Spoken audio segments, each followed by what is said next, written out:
So we started with a television series from 2014, we moved on to an animated series from 2005, and now we're going to a video game from 2004. Huh. Well, time to get beautiful.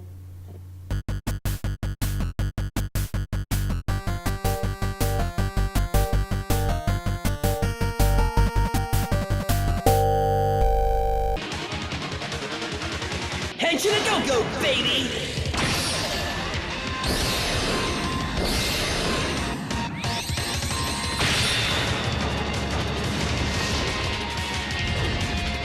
You want some? We'll come and get it. Viewtiful Joe, yes, spelled V-I-E-W, not B-A-Beautiful, was directed by Hideki Kamiya. Hideki Kamiya is one of Capcom's premier directors. He's best known for directing games like Resident Evil 2, Bayonetta, Wonderful 101, Okami, Devil May Cry, and yes, Viewtiful Joe. Viewtiful Joe helped set a standard for his directing style. Over-the-top action, flair, and just breaking the fourth wall all of the time. Viewtiful Joe. All of Kamiya's games have had a certain flair, but unlike its predecessors Resident Evil and Devil May Cry, Viewtiful Joe was the first to feature cel-shaded graphics, and a high disregard for the fourth wall that immersed players like never before. Viewtiful Joe plays like a side-scrolling platformer and beat-em-up, but features movie-themed powers that are tied straight into the plot. Joe, is this your idea of a date movie? I had a more romantic time eating popcorn in the lobby. Joe, honey, oh, why don't you show me some off-screen action? Whoa, Sylvia! The story here starts out with Joe and his girlfriend Sylvia watching a Sentai-style film. Think Power Rangers. When Joe's girlfriend Sylvia is kidnapped right into the movie by its villain, and Joe has to follow in order to rescue her and stop classic movie stereotype villains from entering the real world.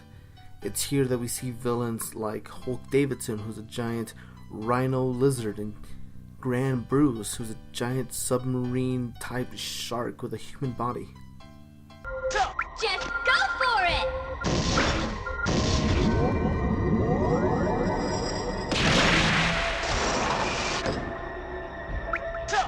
There's a lot to love when it comes to Viewtiful Joe.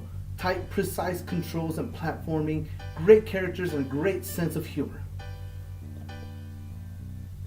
Oh, you want details? Well, let me give them to you. Joe has great controls and you never feel like you're not in direct charge of the action.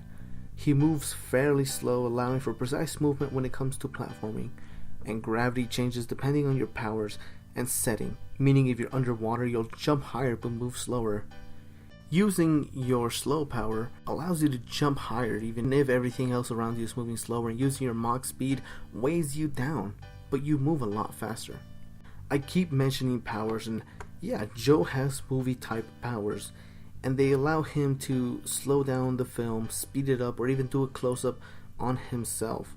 When Joe slowed down, he can dodge bullets and attacks and pinpoint weak points to send opponents flying.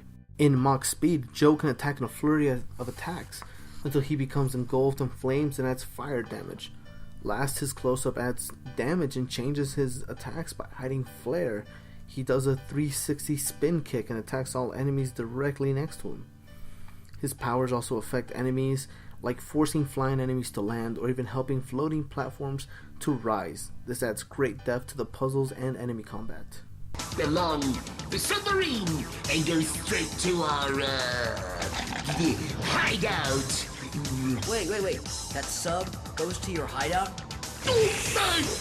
No, never mind, okay? But yeah, you have to know, mate. We need that girl for our... The humor and characterization is not without its charms. Joe is a nerd and he's honest. His whole purpose is to be a classic hero with a set standard of good and evil, and an undying will to rescue his girlfriend. Joe and the game are not afraid to point out movie tropes or even character flaws like Bruce the Shark's foul breath and, having the submarine that leads straight to their hideout in plain sight. Devil May Cry's a rockin', baby, yeah! There's also unlockable characters ranging from Captain Blue himself and Sylvia to even Dante from the Devil May Cry series, another game that Kamiya directed. To unlock these characters, you have to beat the game in all of the 5 increasingly difficulty levels. Fun side note, all the dialogue with the alternate characters is random dialogue spoken backwards. Shows you what you know, fat brain. In movies, there has to be a plot twist. That means things always go wrong once before you get to the happy ending. Hello? Now come on, let's get this over with. But let's not forget the fact that every game has its fair amount of flaws, and Viewtiful Joe certainly has its own flaws. Joe is slow. I said that was a good thing for the platforming, but it does wear down as you stop feeling super and you start feeling sluggish. There's also not a whole lot of variety to the game either. It is 90% of the same. Until you reach one section in which you pilot the 6 machine in a bullet hell style minigame where you have to dodge enemies and attack using your powers. The animation and voice acting is wonky, the movement is rigid and kinda takes you out of the scenes at hand. The animal-based monsters are also hard to understand. Bruce and Hulk have gravelly voices that resemble grumbles more than actual words.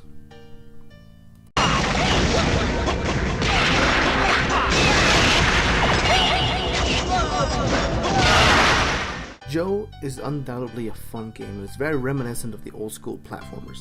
Puzzles are fair and enemies are fun. The only complaint here are nitpicky and cosmetic.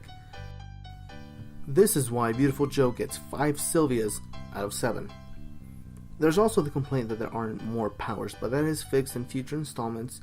There's also a 2-season long anime series that aired back in 2004, a sequel that introduced new powers, a party brawler, and a gimmicky DS title. Joe hasn't had a new game in almost 10 years, but the character has made appearances in Marvel vs. Capcom 3 and Tatsunoko vs. Capcom, and the style of character can be felt in games like Wonderful 101. Join us next time for our next review. We'll have something amazing set up for you guys. Also, we'll probably have a catchphrase because I don't know where to go from here, guys. You know what? You should check out some of our other videos on our channel. Also, feel free to check us out on our reviews versus the podcast. You know, podcasts. It's on iTunes. You can find the links in the description below. Anyways, we'll see you guys next time. Henshin a go-go, baby! We're reviews! Bye!